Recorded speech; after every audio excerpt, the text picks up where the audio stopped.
Ellie Vance leaned close to the canvas, her brown eyes so focused she lost track of time. She was in a small gallery on Greene Street, amid the vibrant hum of SoHo. The painting before her was anonymous, its strokes old, the paint peeling, but to Ellie, it held a story she had to uncover. The glass door chimed with a soft ding. Ellie looked up. A tall man stood there, wearing a worn grey sweater and faded jeans, a heavy leather satchel slung over his shoulder. He held an old piece of paper in his hand. Ellie blinked, struck by a slight sense of oddity in this neighborhood visitors usually dressed far more upscale. "Sorry," he said, his voice low and warm, slightly hesitant. "I'm looking for someone who can help me understand this." He held out the paper, a parchment map, its edges worn, the ink faded. Ellie wiped her hands and stepped closer. "Where did you find it?" she asked. "My grandfather left it to me," he said, with a faint smile. "I heard you're the best around here." "Who told you that?" Ellie tilted her head, half teasing, half serious. "The coffee guy down the street," he replied. "Figured I'd give it a shot." Their conversation started with explanations about paper quality and the style of place name engravings. But soon, Ellie found herself drawn to how this stranger asked relentless questions, challenged her points, and spun his own theories. He wasn't like the usual clients. He understood art history, and most importantly, the true value of things that couldn't be priced. "What was your major?" Ellie asked, genuinely curious. "Art history," he replied with a smile. "I'm Alex." Ellie smiled back. "Ellie," she said. "Well, Alex, this map isn't worth much money, but it's worth keeping like a piece of memory." They left the gallery as dusk settled in. Alex suggested grabbing coffee at the corner shop. They sat across from each other, their hands brushing unintentionally as they flipped through an old book Alex had brought along. The conversation flowed from Renaissance paintings to favorite New York museums, and even the pastries Ellie loved when she felt down. The next day, Alex texted inviting her to the Met. Not with VIP tickets, they stood in line for free admission. Ellie laughed when she saw Alex clumsily preparing sandwiches he'd brought. They sat on the grass in Central Park, eating and debating whether Monet or Turner was the true master of light. The old Volvo Alex drove, when he took Ellie home, smelled of worn leather and paper books. Ellie pictured a struggling art student, barely affording gas, but brimming with passion. She liked that. Week after week, Ellie fell into this simple world. No fancy bars, no expensive gifts, just nights at Greenwich Village coffee shops, talking about art and life's priceless moments. Ellie had no idea that the Volvo wasn't the only heirloom Alex had inherited, and this simple world was in truth a sweet lie he'd crafted just to keep their love as real as it could be. 5 months passed like a beautiful film. Ellie was certain she'd found the most ordinary man in this city full of pretense. Alex kept everything simple, dates with pastries, old books, and museum visits. She suspected nothing. Then one day, Alex invited Ellie to a grand charity gala at the Museum of Natural History. He only said, "I want you to meet some old friends, just for fun." Ellie nodded happily, choosing a modest dress, her hair neatly pinned up. She thought she'd blend into the anonymous crowd, as always. But as soon as she stepped through the main hall's doors, Ellie was blinded by flashing cameras. Reporters swarmed in front of her. Shouts of Alexander Sterling echoed everywhere. Ellie froze. Before she could process what was happening, she saw Alex's face on a massive screen hanging in the center of the hall. A caption scrolled across, "Main sponsor of tonight's charity auction, Alexander Sterling Holdings." Ellie turned to Alex. He stood there looking at her, his eyes seeming to want to say something, but caught in his throat. A platinum-haired woman in an expensive silk dress approached, smiling at Alex before turning to Ellie. So this is the Eleanor you've been hiding all along. Ellie felt her heart drop. The scattered pieces clicked together in her mind, his offhand comments, the family heirloom Volvo, the rare books he claimed to have found at flea markets. It was all an act. In a corner of the lavish gala, Ellie trembled. Alex grabbed her hand, whispering, "Ellie, I'm sorry. I was going to tell you, but..." But what? Ellie's voice broke, choked with emotion. "When were you going to tell me? When was I already part of this sterling empire?" Alex clutched her shoulders, desperate. "I was afraid you'd leave me if you knew. I'm tired of girls who only see money in me. You're the real thing I have. Please don't walk away." Ellie pushed him away, tears welling in her eyes. "Do you know what I hate most? Being made a fool of. And you turned me into one in front of all these people." The MC's voice boomed, welcoming Mr. Alexander Sterling. The applause thundered like a hammer in Ellie's ears. She looked at Alex one last time, stepping back from the dazzling lights, dodging the camera lenses. That night, New York still glowed with lights. Ellie sat alone on a park bench near the museum, her high heels tossed at her feet. In her eyes, the fairy tale love had shattered like a wine glass, dropped on a marble floor. And Alex Sterling was now no different from the worst kind of betrayer. Ellie didn't leave Alex that night. She meant to, but after long nights of turmoil, tears and apologies, her soft heart couldn't overcome her love for him. Alex knelt before her, promising everything. No more secrets, no more lies.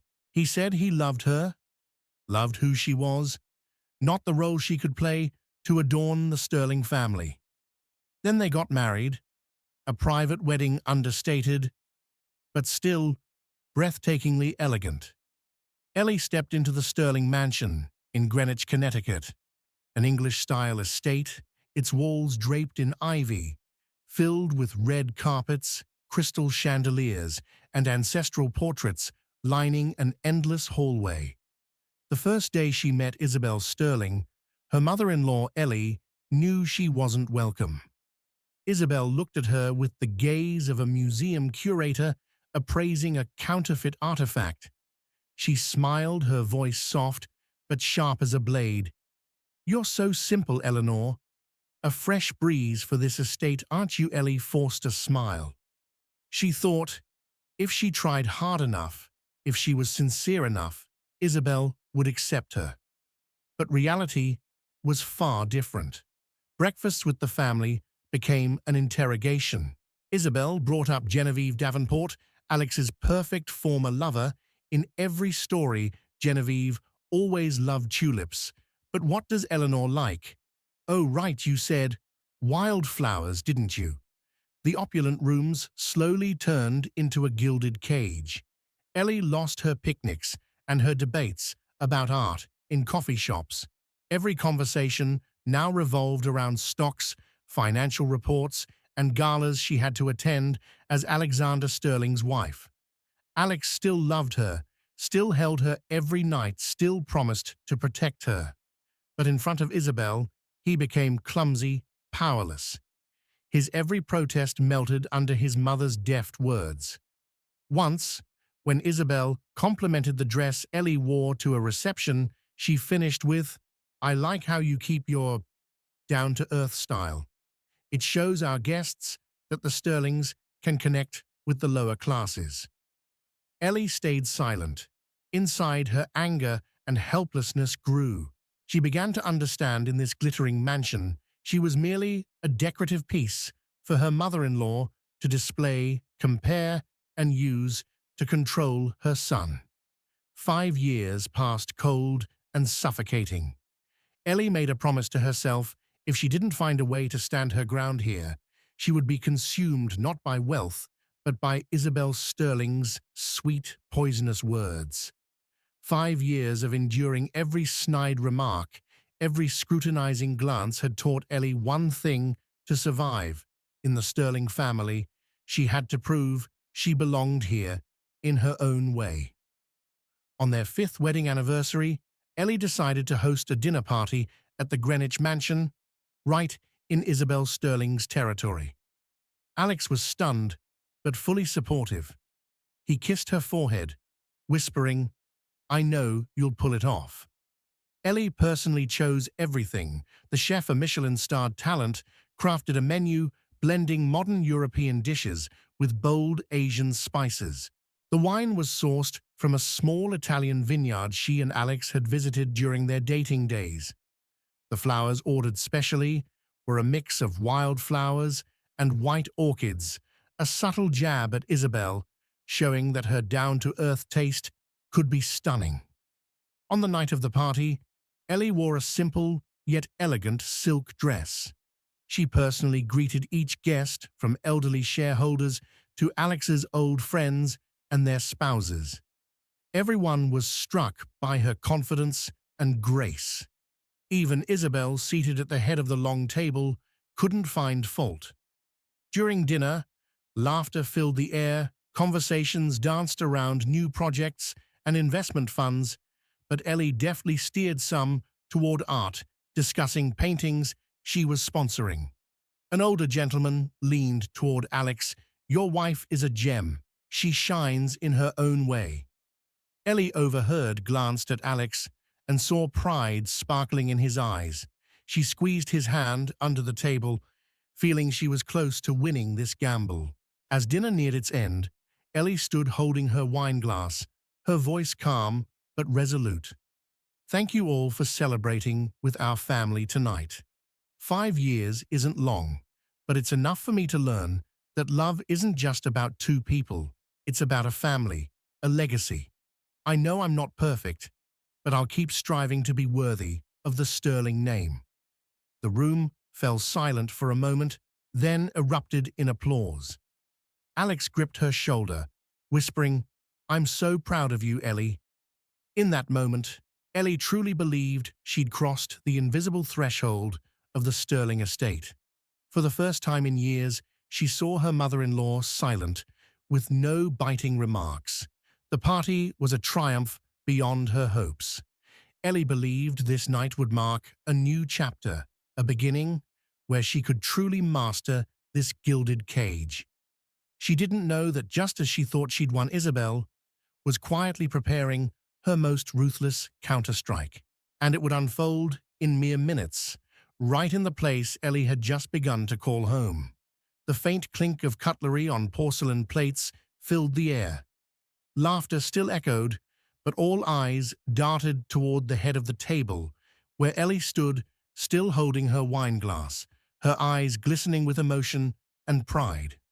She had just finished her brief but heartfelt speech, praising the Sterling family and ending with a special nod to Isabel. "I hope one day I'll be worthy of the Sterling name." A strange, heavy silence followed. Isabel set her wineglass down with a small but chilling clink. She rose slowly, her gaze sweeping across the breathless table.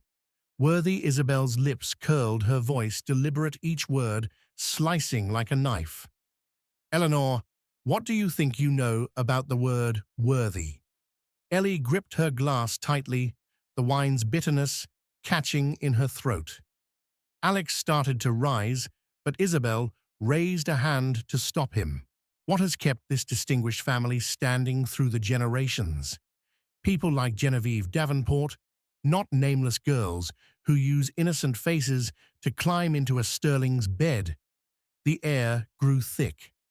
A guest coughed, trying to mask their discomfort. Alex opened his mouth, "Mother," but Isabel had already stepped forward, stopping just inches from Ellie.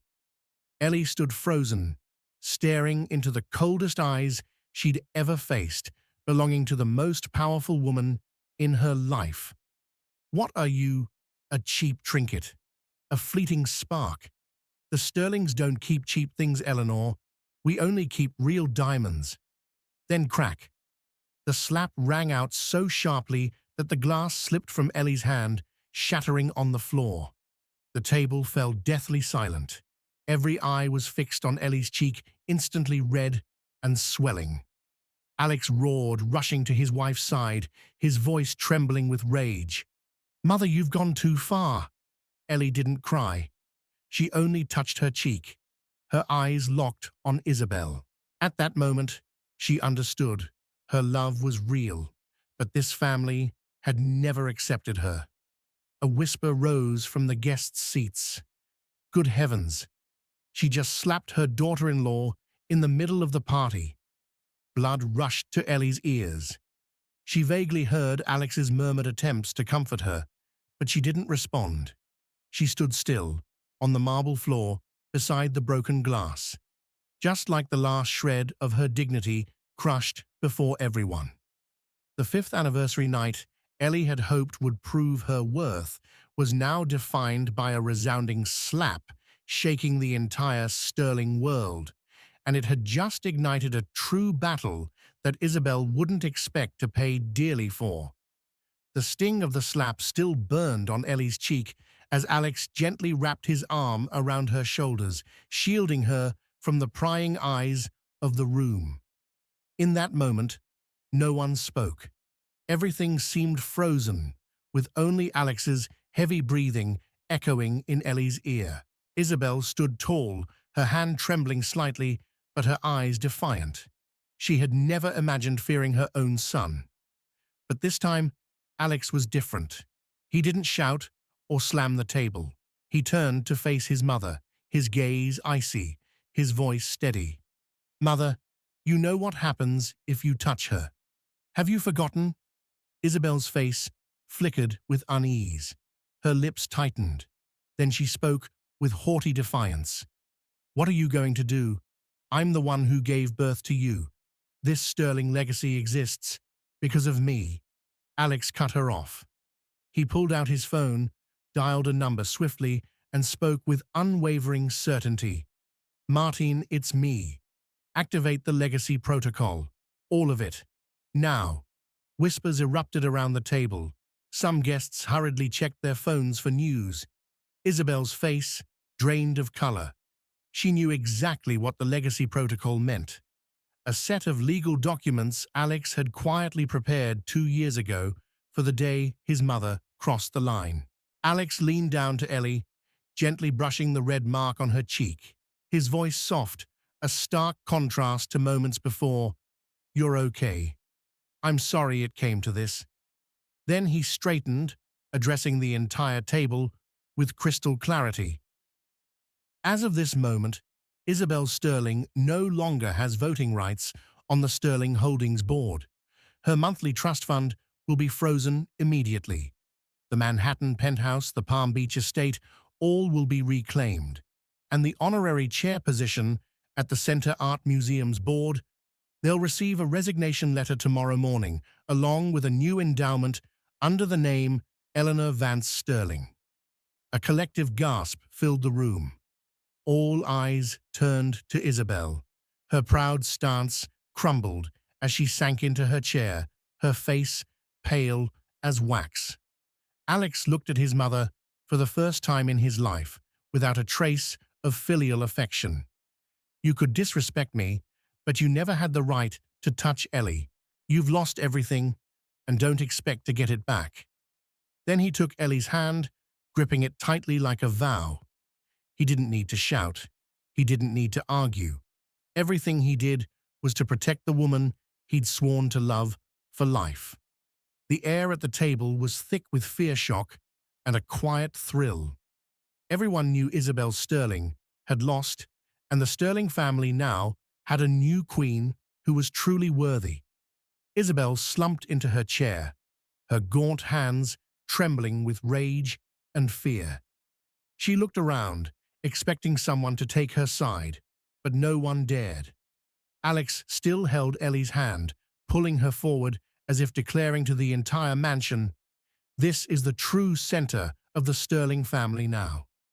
Isabel's voice broke hoarse and raw. "Alex, you can't do this to your own mother. I've sacrificed my entire life for the Sterlings." Alex looked at her, devoid of pity. "You didn't sacrifice. You used power to control everyone. From now on, I'll show you what it means to lose everything. He turned to Ellie, his voice softening. You're my real family. Ellie stood there, her cheeks still marked red, but her eyes no longer held pain. All that remained was resolve. Suddenly, Alex's father, who had always stayed silent, treating Isabel as an untouchable queen, stood up. He tapped his wine glass, lightly, his voice gravelly, but clear. Alex, you've done what I never had the courage to do for years. Isabel, you've destroyed the last shred of respect you had. From today, this family will be run in a new way. He turned to Ellie, taking her hand with his wrinkled but steady grip. Welcome to the Sterling family, Eleanor. From now on, no one can deny you're the most worthy person here. Ellie was stunned, her throat tight. A single tear rolled down, but this time it was one of relief. Alex gave a rare smile, his warm voice resonating through the dining room. And Mother, the money you've just lost won't vanish for nothing.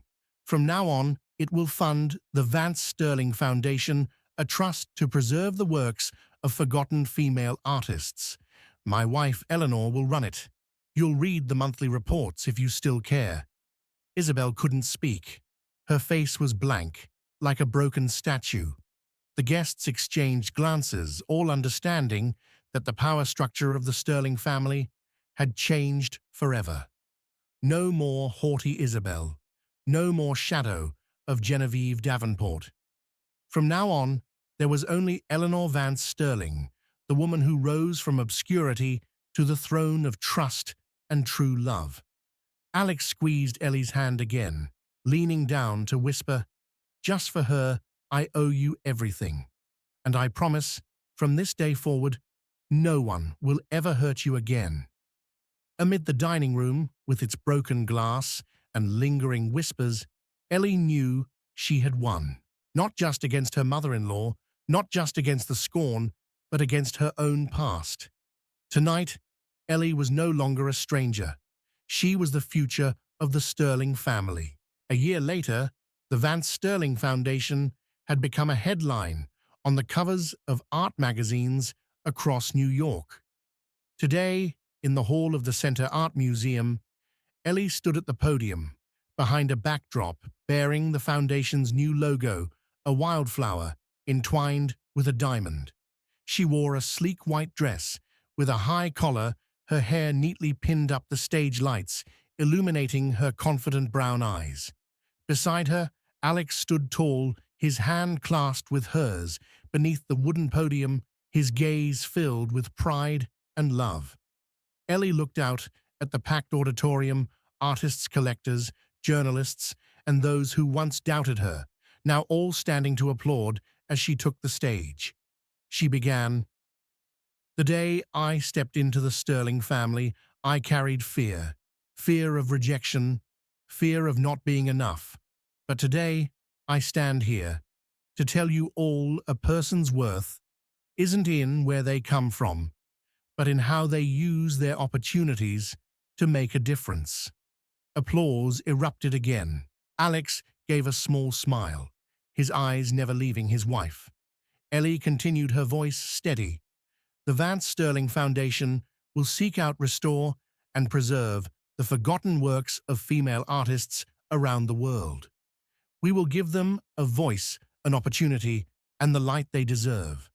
That's how I repay the love, trust, and chance the Sterling family has given me." In the back row, Isabel Sterling sat quietly.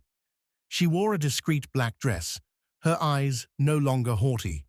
She didn't clap, but everyone noticed her gaunt hands trembling slightly as she watched Ellie on stage.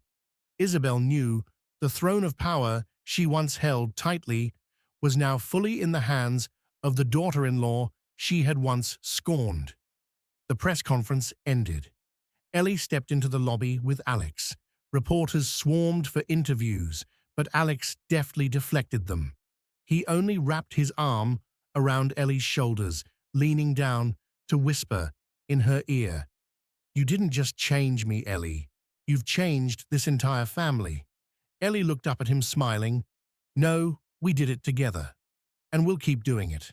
A new legacy, one that's fairer, more beautiful. Alex leaned down, kissing her forehead gently, ignoring the flashing cameras behind them. In a corner of the hallway, the first painting restored by the Foundation, a portrait by an unknown 19th-century female artist, hung proudly labeled "Restored by the Vance Sterling Foundation." Ellie stood before it, squeezing Alex's hand. Outside, New York buzzed on, but inside her heart was at peace. Their love had not only triumphed over lies, but had also rewritten a new legacy for the future, one truly rooted in what was real. Thank you for following this story today. Please subscribe to the Toch Story channel and turn on notifications so you don't miss the next episodes.